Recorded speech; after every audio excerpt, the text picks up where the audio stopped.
All-day breakfast ang peg natin ngayon and everybody loves Tapsilog. Pero today, ibahin natin dahil chicken Tapsilog yung gagawin natin plus chicken skin fried rice. Let's start cooking! Simulan natin yung pag-marinate ng ating chicken. So, yung ginawa natin, chicken thigh fillets, cut into strips. Pero yung skin natin, tinabi natin for our fried rice. So, sobrang bango ng ating fried rice later. And ang timpla nito is very simple. We just combine soy sauce, liquid seasoning, calamansi, minced garlic. Gusto din natin peppery. So, black pepper. Mix natin siya.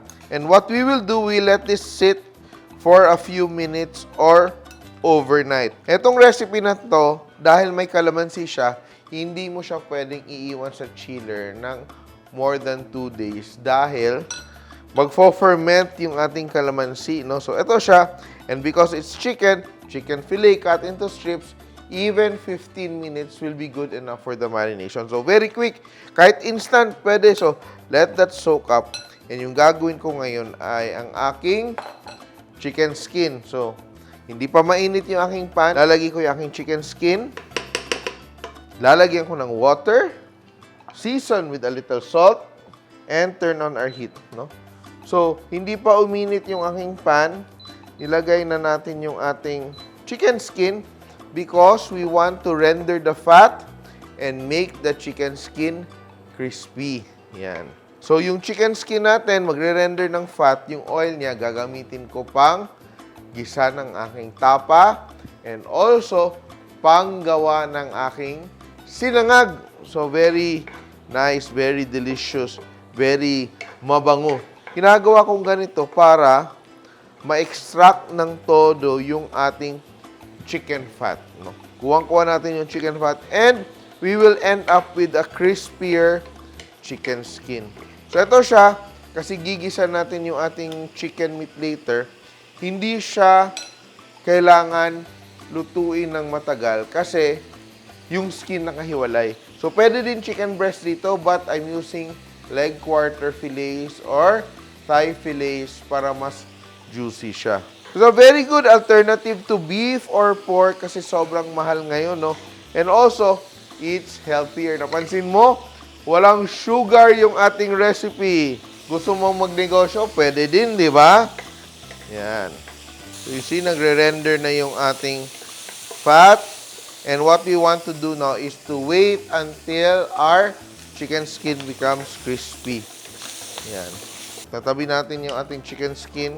I will chop that up to make my chicken skin fried rice. So, ito, gisa, may garlic. So, it's going to be very nice. Sobrang bango. Oh. Chicken and garlic. Add my rice. Malamig na kanin. And I will just drizzle a little bit of liquid seasoning or you can use soy sauce. But ako naman kasi, personally, yung gusto ko kasi, pag sinangag, gusto ko may kulay para alam ko na sinangag siya. Yan, no? Season with a little salt.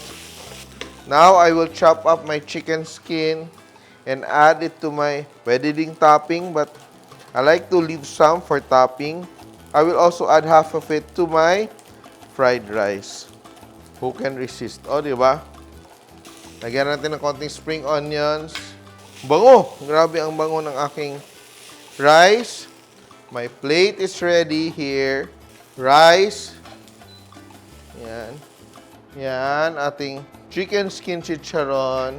A little bit of spring onions, ating fried garlic, and meron ako ditong fried egg, sunny side up. And now it's time for me to cook my tapa, my oil, chicken oil. Oh, searing, beautiful sear on my chicken. Very nice, oh. Yan. So, ang maganda nito kasi, tinanggal ko yung skin.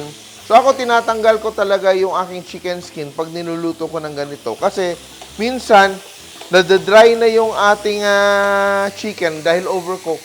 Then, yung ating chicken skin, slimy pa rin. We don't like slimy chicken skin. So, ito siya, purong meat, and hindi rin nasayang yung skin kasi nandito sa ating sinangag. Wow, very nice. And if you want to have a little bit of sauce, ito yung marinade natin. Just a spoonful or two. Yan, to deglaze sa pan. And we're done. 150 yung ginastos natin sa ating chicken. And you can make 4 servings. Pag binenta mo siya ng 90 pesos each, kikita ka ng around 210 pesos. Ito, with masarap na sausawan, kahit suka na maraming bawang, it's going to be perfect. And titikim talaga ako nito. Diba? Pwede bang hindi? Taste it to believe it. Sometimes, sobrang simple lang na timpla. Yun ang hinahanap natin. Comfort food. Yan. Ito yung recipe para sa mga taong ayaw ng matamis. Perfect na perfect. Almusal, tanghalian, hapunan. Kahit merienda pwede. 150 lang yung ginastos natin sa ating chicken meat. Konting pang timpla at eto na. Pwedeng pang negosyo, kaya try this recipe at home for your family or for a small business. Ito na siya, ang ating chicken tapa and our chicken skin fried rice. Simple!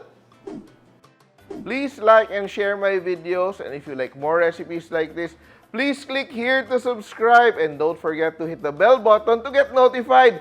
Simple!